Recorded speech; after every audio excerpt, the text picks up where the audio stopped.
भारत में पहला सवाल मेरा आज मुकेश खन्ना, जो बहुत बहुत फेमस एक्टर हैं। मुकेश जी, ये बॉलीवुड चुप क्यों है? हम पिछले 1-1.5 महीने से कैंपेन कर रहे हैं।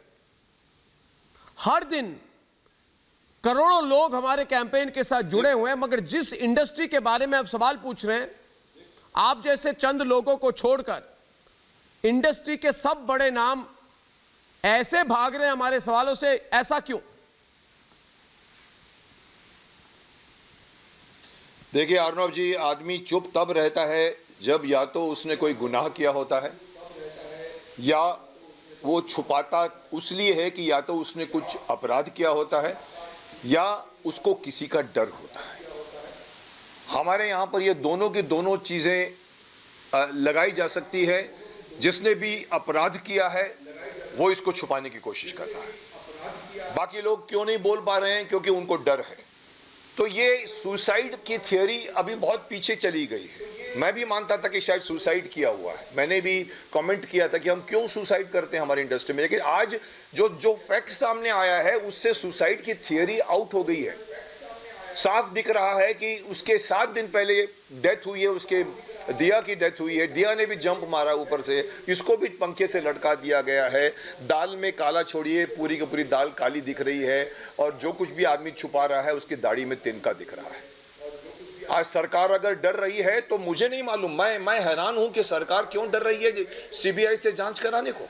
अरे भाई, अगर सुसाइड हुआ है तो ठीक है, आप जांच करिए। जांच का जो भी अंजाम वही आएगा कि अगर सुसाइड है। पर आप नहीं कहते नहीं नहीं नहीं नहीं, आप मत करिए, आप मत करिए, हम करेंगे। तो कहीं ना कहीं तो फिर दिखता है ना कि आग है जिसके अंदर से धुआं निकल रहा है। सो लोग चुप क्यों हैं? चुप इंडस्ट्री क्यों चुप है? मैं बोल चुका हूं, इंडस्ट्री इसलिए चुप है कि यहाँ कहीं ना कहीं कमर्शियल रिलेशनशिप्स इन्वॉल्व है। पुलिस डर रही है किसी का नाम लेने के लिए। बिहार सरकार को नहीं आने देती, बिहार के सीबीआई को नहीं आने देती।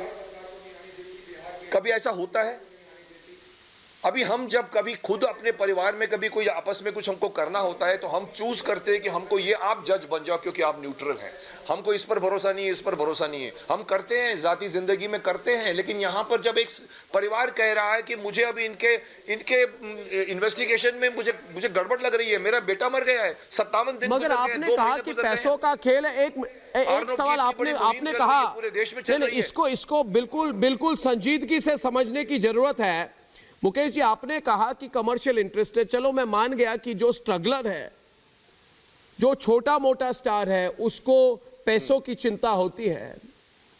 मगर यह बताइए मुकेश जी, जो सबसे बड़े स्टार है जी, जिनके पास 100,000 करोड़ रुपए की संपत्ति है, पैसा है, जिनको नाम, शोहरत, सब कुछ इस देश ने दिया, और इस देश ने मतलब मुकेश जी, भारत के मध्यम वर्ग ने, भारत के छोटे छोटे शहरों में रहने वाले लोग जो 100 रुपए की टिकट लेकर पिक्चर देखते हैं, यानी कि ये सारी इंडस्ट्री जो है कि नहीं, ये इंडस्ट्री लोगों के भरोसे पर टिकी है कि नहीं?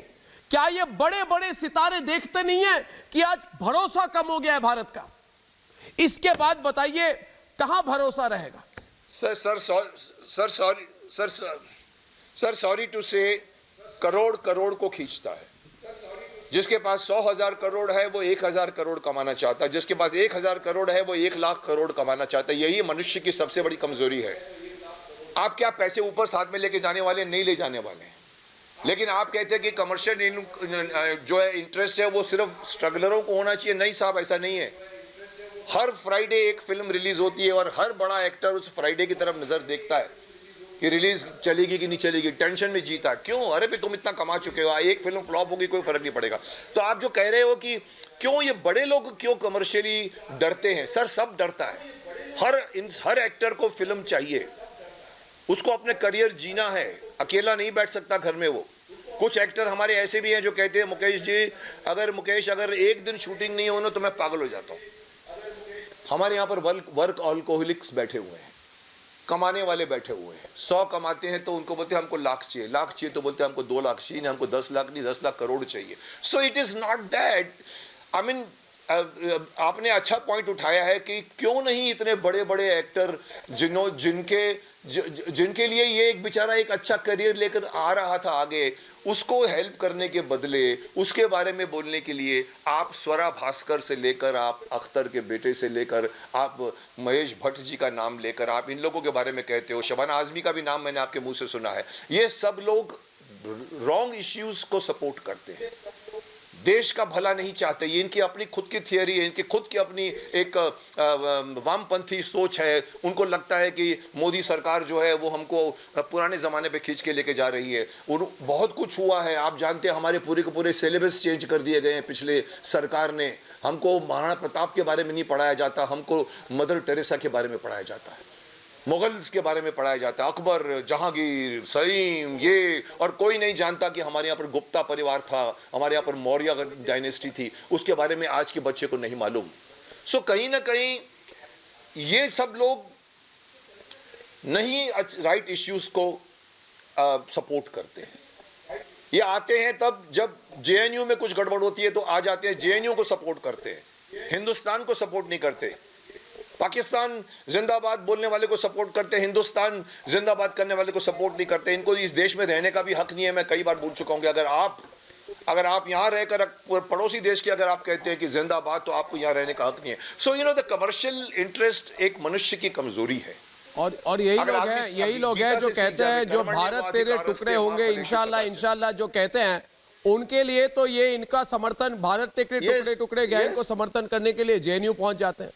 और इस बार मैं आपको बताऊं, मुझे एक फोन आई थी पिछले एक हफ्ते पहले, एक पिक्चर रिलीज हो रही थी, आजकल ओटीटी में रिलीज होती है ना, अमेज़न में, इधर उधर, तो मुझे फोन आई, हमारे ऑफिस को फोन आई, मुझे नहीं, और किसी ने फोन करके पूछा कि अर्नब को इंटरव्यू की फिल्म को भी उन्होंने, तो वैसे मैं उन्होंने कहा, मेरे ऑफिस से किसी ने कहा कि अर्नब ज्यादा फिल्मी इंटरव्यू नहीं करते, बोलते नहीं इंटरव्यू कर सकते हैं, मगर हम एक कंडीशन में इंटरव्यू देना चाहते हैं कि अर्नब या आपकी टीम की ओर से कोई भी इस सितारे का, आप सुशांत का नाम तक नहीं लेंगे इंटरव्यू में। तो हमने कहा भाई हमें कोई इंटरव्यू नहीं करना। तो इतनी डर फैल गई है, मुझे ये समझ में नहीं आ रहा। आखिरी सवाल ये है, इतना डर क्यों, किससे डर है? सिर्फ रिया चक्रवर्ती से डर तो नहीं हो सकता ना। रिया चक्रवर्ती कोई दाऊद इब्राहिम, इकबाल मिर्ची या फिर कोई छोटा शकील तो नहीं है ना, या इसके पीछे कोई और बड़ा नाम है? इतना डर क्यों है? इतना डर मैंने अब तक नहीं देखा मुंबई में। सिर्फ रिया, इतना डर फिल्म इंडस्ट्री में रिया क्यों इतनी डर है? रिया, देखो, रिया अकेली मर्डर नहीं कर सकती। रिया के पीछे नेटवर्क है। एक ने गलती की है, उस गलती को छुपाने के लिए दूसरी गलती करनी पड़ती है। जब आप एक गलती करते हो तो उसको छुपाने के लिए आपको 10 गलतियां करनी पड़ती हैं। मुझे लगता है ये केस, मुझे लगता है, क्योंकि अभी तक इन्वेस्टिगेशन नहीं हुआ है, मुझे भी बोलने का हक नहीं है, आपको भी हक नहीं है, किसी को हक नहीं है, लेकिन इन्वेस्टिगेशन तो करो भाई। तो अगर मैं ये बोलूं कि ये इसके पीछे कहीं ना कहीं किसी ना किसी का इंटरेस्ट इन्वॉल्व है, बड़ा आदमी इन्वॉल्व है, या बड़ा ग्रुप इन्वॉल्व है, या धृतराष्ट्र के पुत्र लोग इन्वॉल्व हैं, ये पुत्र मोह तब भी था, आज भी है। उनको बचाने के लिए अपनी पुलिस से हम इन्वेस्टिगेशन करवाएंगे, बाहर की पुलिस, अरे नहीं नहीं नहीं, बाहर का पुलिस को मत बुलाओ, असलियत सामने आ जाएगी। अरे साहब, असलियत अगर सामने आ जाएगी तो कहीं ना कहीं आप लोगों ने अपराध किया है। तो अब उस अपराध को मैं, I appreciate that you have done this beautiful campaign for last how many months you have been doing this campaign, and this campaign was never there in my time. There were lots of 3 महीने, उस जमाने में fishy चीजें बहुत हो जाती थी, हम लोग देखते थे, चुप हो जाते थे। अभी पिछले प्रोग्राम में आपने सुनंदा का नाम लिया, मैं नाम नहीं लेना चाहता था। बाहर भी ऐसा होता है, सिर्फ फिल्म इंडस्ट्री में नहीं है, पॉलिटिकल मर्डर्स भी होते हैं। लेकिन हमारी जो जूरिस्प्रूडेंस है, जिसके अंदर हम कहते हैं कि सबूत लाओ, कानून अंधा है करके एक पट्टी बांधी हुई है, अच्छा लगता है सुनने के लिए, लेकिन उस बंद पट्टी का फायदा उठाने वाले बड़े बड़े लोग बैठे हैं, लॉयर्स बैठे हुए हैं, जो पैसे खर्च करवा के सच को झूठ साबित करते हैं, झूठ को सच साबित करते हैं। ये यहाँ नहीं है, बाहर भी है।